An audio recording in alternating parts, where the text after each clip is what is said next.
এরকম ফটোগুলো দেখতে বেশ চমৎকার লাগে। মাত্র কয়েক মিনিটে এরকম ফটো এডিট করতে পারবেন। তো এর জন্য পিকস্টার্ট অ্যাপ প্রয়োজন হবে। প্লে স্টোর থেকে ডাউনলোড করে নেবেন। পিকস্টার্ট লিখে সার্চ করার সঙ্গে প্রথমেই এই অ্যাপটি পেয়ে যাবেন। জাস্ট ইনস্টলের উপর ক্লিক করার সঙ্গে অ্যাপটি ডাউনলোড হতে শুরু করবে।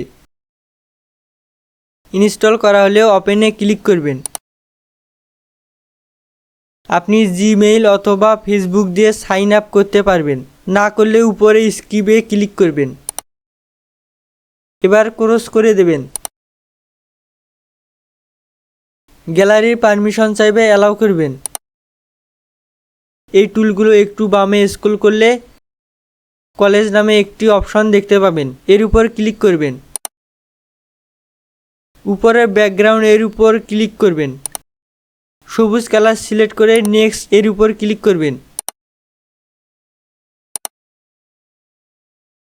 উপরে টিকে ক্লিক করবেন। নিচে ক্রপ এর উপর ক্লিক করে আবারও ক্রপ এর উপর ক্লিক করবেন। নিচে 3x4 সিলেক্ট করে ব্যাকগ্রাউন্ড ফটোর উপর এবং নিচে সাদা অংশ ক্রপ করে টিকে ক্লিক করবেন। এখন আপনি যে ফটোটি এডিট করতে চান তা এখানে অ্যাড করতে হবে। অবশ্যই ফটোটির ব্যাকগ্রাউন্ড রিমুভ থাকতে হবে। ফটোর ব্যাকগ্রাউন্ড রিমুভ করার জন্য ক্রোম ব্রাউজার ওপেন করে সার্চ বারে রিমুভ বিজি লেখার সঙ্গে প্রথমেই এই সাইটটি পেয়ে যাবেন। সাইটটির উপর ক্লিক করে আপলোড ইমেজে ক্লিক করবেন।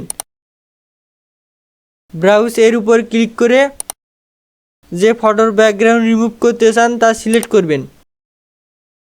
কয়েক সেকেন্ডের মধ্যে ফটোটির ব্যাকগ্রাউন্ড রিমুভ হবে।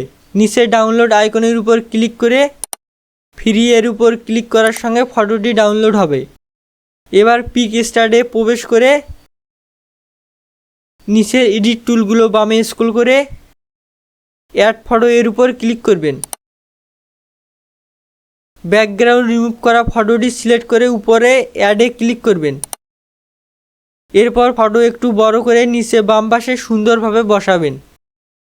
এরপর লেয়ার এর উপর ক্লিক করে ফটোর উপর ক্লিক করবেন। এরপর ডুপ্লিকেট এর উপর ক্লিক করবেন। ফটোটি ডাবল হবে। উপরে টিকে ক্লিক করবেন। দ্বিতীয় ফটোটি সিলেক্ট করে মন মতো সাইজ বড় করে সুন্দরভাবে বসাবেন। এরপর অপাসিটি 50 করে টিকে ক্লিক করবেন। এরপর নিচে স্টিকার এর উপর ক্লিক করে সার্চ বারে শ্যাডো লিখে সার্চ করবেন। এরপর নিচে স্ক্রল করে এরকম একটি শ্যাডো অ্যাড করবেন। শ্যাডোটি রোটেট করে ছবির নিচে পারফেক্টভাবে বসাবেন। বসানো হলে টিকে ক্লিক করবেন। আবারও স্টিকারের উপর ক্লিক করে এডিটিউড লিখে সার্চ করবেন। এখান থেকে যে কোনো একটি সিলেক্ট করে ফটোর মধ্যে সুন্দরভাবে বসিয়ে টিকে ক্লিক করবেন। এরপর ফটোটি ডাউনলোড করার জন্য উপরে ডাউনলোড আইকনের উপর ক্লিক করে সেভ অ্যাজ জেপিজি সিলেক্ট করে সেভে ক্লিক করবেন। ক্লিক করার সঙ্গে ফটোটি গ্যালারিতে সেভ হবে। তো বন্ধুরা, এই ছিল আজকের ভিডিওটি কেমন লেগেছে কমেন্ট করে জানাতে পারেন। আর ভিডিওটি একটুও ভালো লাগলে একটি লাইক করার অনুরোধ রইল। ধন্যবাদ।